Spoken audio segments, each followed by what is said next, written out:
Telltale's The Walking Dead was something of a lightning rod for the narrative adventure genre when it released in 2012. Telltale games were notable for their choice-driven gameplay, but the in-game choices were mostly illusory, due to the paths all leading to the same outcomes in the end. Until Dawn revitalized a passion for the genre, differentiating itself from Telltale with modernized graphics and choices that held more weight.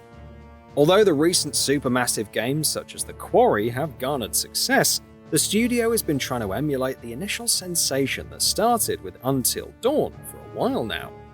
Their newest project, the casting of Frank Stone, is a collaboration with the makers of Dead by Daylight, and it might finally rival Until Dawn due to several key factors.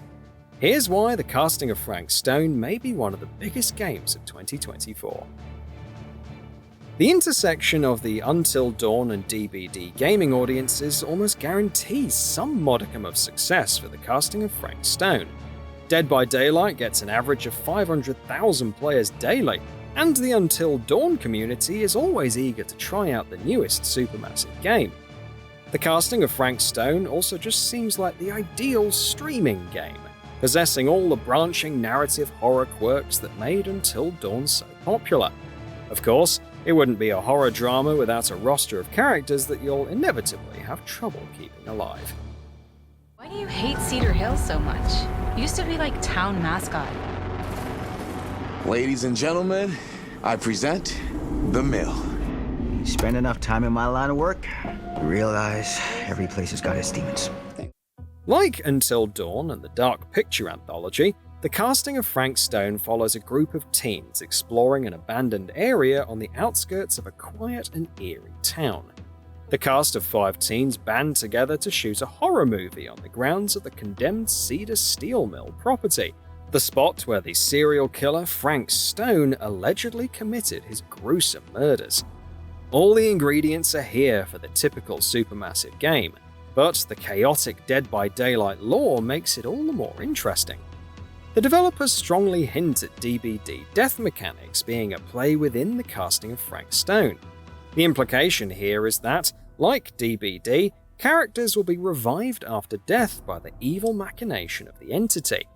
I can already imagine a pivotal narrative moment when your surviving teens come across a mind-wiped friend in the bowels of the mill and have to face them head-on.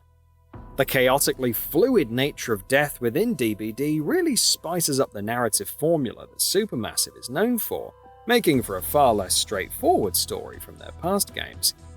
Considering how vital the branching endings are in Supermassive games, you can bet we're going to see the consequences of our actions reflected by DBD's particularly twisted death system.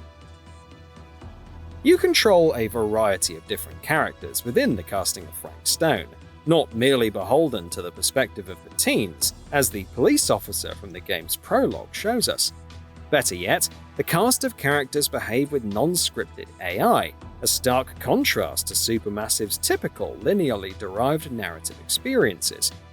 The game's trailers have managed to impress with top-notch voice acting across a wide range of characters as well.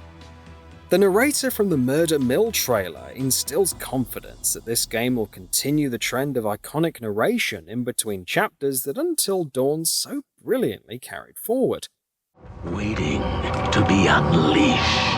Yo, coming? Yeah. The footage was thought to be lost. It now resurfaces. Get off me! For the first time. While it's not confirmed yet if the casting of Frank Stone features a narrator who acts as a through line of the experience, it is encouraging to hear such a strong trailer narration. But one thing we are sure of is that Frank Stone is the central antagonist of the game, and as expected, he's a deadly murderer who fits within DBD's roster of killers almost to a T. DBD fans are already speculating what connection Frank Stone has with the entity. In case DBD fans get too ahead of themselves regarding the protagonists, the developers pretty much deny the existence of character talents and perks, stating that in the Game Informer cover story, none of them are superheroes.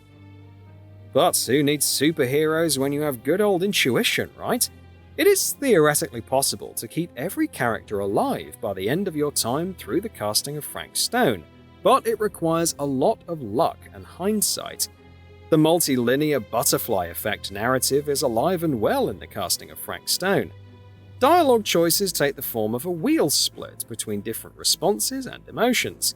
Through Game Informer's interviews with Supermassive, we learn that the studio is aiming for more meaningful, branching paths akin to Until Dawn, rather than the 186 watered-down endings that the Quarry offered.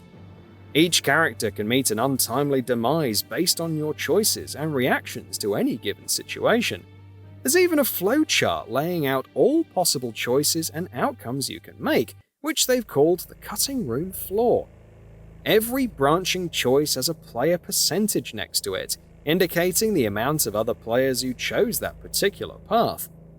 This flowchart streamlines the process of replaying the game, something Supermassive's previous games could have used. However, the cutting room floor feature is only unlocked after beating the game, or from the start if you happen to have the deluxe edition of the game. Basic button time QTEs were another form of choice that the player had in previous Supermassive games, but thankfully, the casting of Frank Stone offers a more interactive solution. QuickTime button prompts are replaced by a skill check system taken straight from Dead by Daylight. Skill checks are still QTEs in a sense, but they offer more nuance with a gradient meter stop minigame that DBD fans will recognize. Skill checks require you to stop the rotating pointer on a small success zone within the wheel. As seen in the 7-minute gameplay demo, failure can result in a character getting injured and potentially much worse. If DBD's anything to go by, there will be failure, good, and great zones, which will result in different outcomes based on where you land the marker. These skill checks may just be a small iteration on timed button prompts at the end of the day, but they certainly offer added nuance while tying into DBD nicely. Nothing caught my attention though quite as much as the painstaking detail the team placed on the world building for the game. Just watch the Welcome to Cedar Hills video and you'll see what I mean. The team put special emphasis on the sociological history of Cedar Hills as a steel manufacturing town in Oregon, details that greatly affect the events of the game.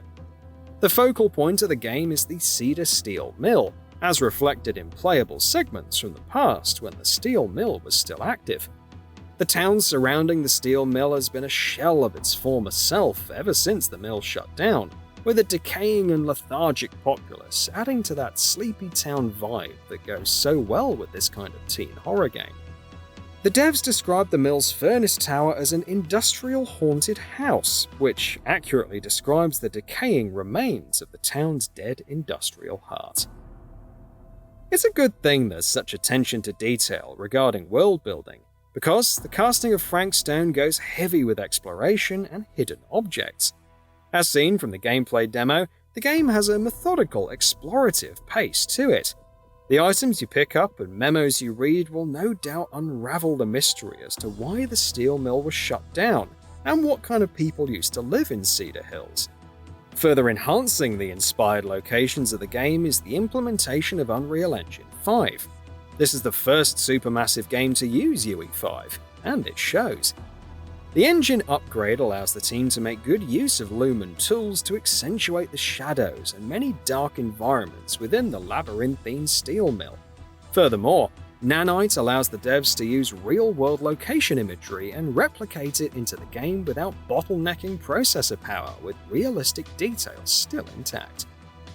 Having a branching narrative horror game making full use of Unreal Engine 5 sets the casting of Frank Stone apart from its competitors, and also marks it as the largest game Supermassive has ever made. The casting of Frank Stone has the popularity of the Until Dawn audience and the Dead by Daylight fanbase to prop up its general appeal and potential. The devs are pulling out all the stops to create a high-production, branching narrative game set in the Dead by Daylight universe with all the chaotic weirdness that entails. This is all augmented further by advancements in Unreal Engine 5 technology and a general increase in scope for this project. So, what are your thoughts on this? Go ahead and share them in the comments below. And if you like this video, please subscribe to the channel and enable all notifications by clicking the bell icon to get new video updates. We upload every day and would really appreciate your support. Thanks for watching.